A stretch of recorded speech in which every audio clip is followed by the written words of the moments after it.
Random House Audio presents The American Civil War, A Military History by John Keegan. Read for you by Robin Sachs. I began an earlier book with the sentence, "The First World War was a cruel and unnecessary war." The American Civil War, with which it stands comparison, was also cruel, both in the suffering it inflicted on the participants and the anguish it caused to the bereaved at home. But it was not unnecessary.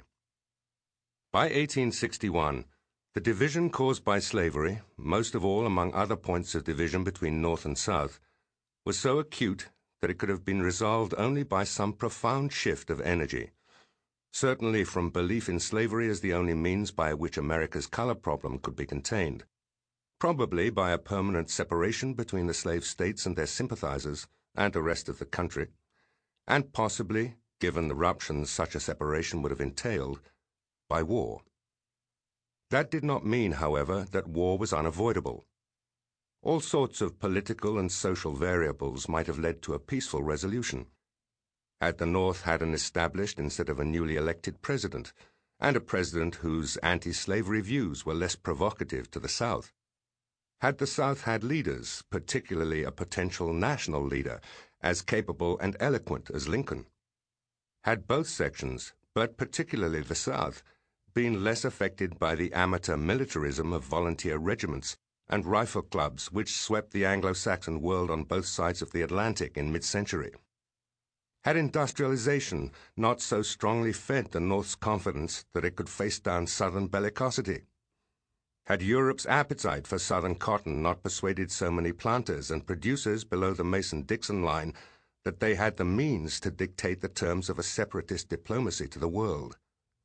Had so many had-nots not clustered in the mentality of both North and South, then simple and scant regard for peace and its maintenance might have overcome the clamor of marching crowds and recruiting rallies and pointed the great republic through the turmoil of war fever to the normality of calm and compromise. Americans were great compromisers. Half a dozen major compromises had averted the crisis of division already during the 19th century. Indeed, a tacit resort to compromise had led the whole country to adopt compromise as the guiding principle of relations with the old colonial overlords at the beginning of the century, and to forswear conflict with Britain after the aberration of the War of 1812 in perpetuity. Unfortunately, Americans were also people of principle. They had embodied principle in the guiding preambles to their magnificent governing documents, the Declaration of Independence and the Constitution and the Bill of Rights. And when aroused, Americans resorted to principle as their guiding light out of trouble. Even more, unfortunately, the main points of difference between North and South in 1861 could be represented as principles. The indivisibility of the Republic and its sovereign power and states' rights both had to do with the passions of the Republic's golden age, and could be invoked again when the Republic's survival was under threat. They had been invoked, iterated, and reiterated throughout the political quarrels of the century's earlier decades by protagonists of great sincerity and eloquence, Henry Clay and John Calhoun. It was finally unfortunate that America produced opinion leaders of formidable persuasiveness. It was the South's ill fortune that, having dominated the debate in the first half of the century, at precisely the point when the issue of principle ceased to be a contest of words and threatened to become a call to action, the North had produced a leader who spoke better and more forcefully than any of the South's current champions.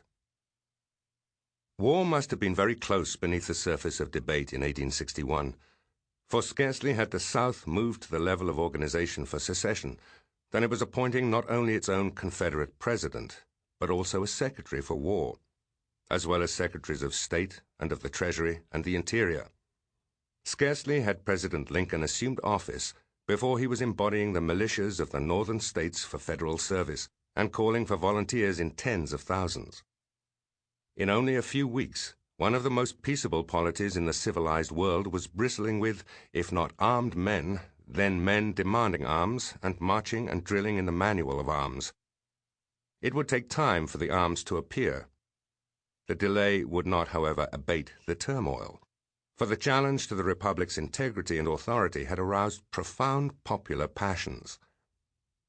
In the Old World, it had become, through struggles for national liberation, as much in the Spanish-speaking part of the continent as in the English-speaking half, the concern of populations. The Americas of 1861, North and South alike, had decided by unspoken consensus that the issues of principle the quarrel provoked by the election of Abraham Lincoln was grave enough to be fought over. The decision was to invest the coming conflict with a grim purpose. It would become a war of peoples, and those of each side, who had hitherto considered themselves one, would henceforth begin to perceive their differences and to consider their differences more important than the values that, since 1781, they had accepted as permanent and binding. The coming war would thus be a civil war, and it was quickly so called and recognized to be. In the meantime, however, the leaders of North and South turned to consider what form the war should take if war overtook their peoples. The matter for the South was simple. It would defend its borders and repel any invaders who appeared. For the North, things were not so simple. Any war would be a rebellion, a defiance of its authority which had to be defeated. But how, and more crucially, where should defeat be inflicted? The South formed half the national territory, an enormous area that touched the North's organized regions at only a few widely separated points. There was contact between the South and the North's region of great cities in the Atlantic coast corridor of Maryland and Pennsylvania, a region amply supplied with railroads. There were some tenuous connections between North and South in the Mississippi Valley, where there were extensive riverine links, but a dearth of cities and population. As a result, when war broke out in April 1861, it began in a haphazard, unplanned, and largely undirected form, the embryo armies falling upon each other as and when found. The first encounters would occur in what would become the state of West Virginia, minor engagements on what the correspondent of the London Times would dismiss as unfought fields.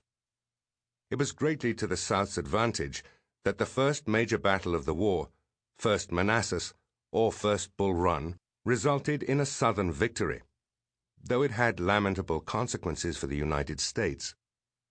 This unexpected victory disheartened the North, but persuaded the South that ultimate victory was attainable. Had the battle gone the other way, as it might so easily have done, the war might have been concluded more quickly and at much lower cost, both to the North and South. As it was, after Bull Run, the war had to be fought as a major undertaking, needing the fullest commitment of resources by both sides. Yet Bull Run did not point the way forward for either North or South. It still consigned the South to the defensive, without revealing to Lincoln and his generals how a successful offensive might be conducted. The much-maligned General George McClellan, an organizer of genius but a half-hearted strategist and warrior, conceived the scheme of taking the Army of the Potomac from the environs of Washington and shipping it by water down Chesapeake Bay to the approaches to Richmond. It was a fruitful and well-reasoned conception, since it promised to avert a series of contested river crossings in northern Virginia during an approach march from one capital to the other. What it spared the Union Army was demonstrated by Grant's overland campaign of 1864, when he did indeed have to fight every step of the way in a series of bloody battles that included Spotsylvania and Cold Harbor. The Peninsular Campaign, as McClellan's enterprise was called, deserved to yield great results, but its originator's timidity robbed it of outcome, obliging the Army of the Potomac to return to profitless frontal battles around Washington. The failure of the Peninsular Campaign also fostered the emergence of General Robert E. Lee, who was to frustrate all the Army of the Potomac's offensive efforts for 3 years, while leading several of his own into Union territory. A successful Union strategy, though long debated, eventually emerged only accidentally, when General U.S. Grant's victory at Forts Henry and Donelson led him to make the first serious penetration of Confederate territory down the Tennessee River. Grant thereby inaugurated the campaign in the West, actually the South Central United States. Sample complete. Ready to continue?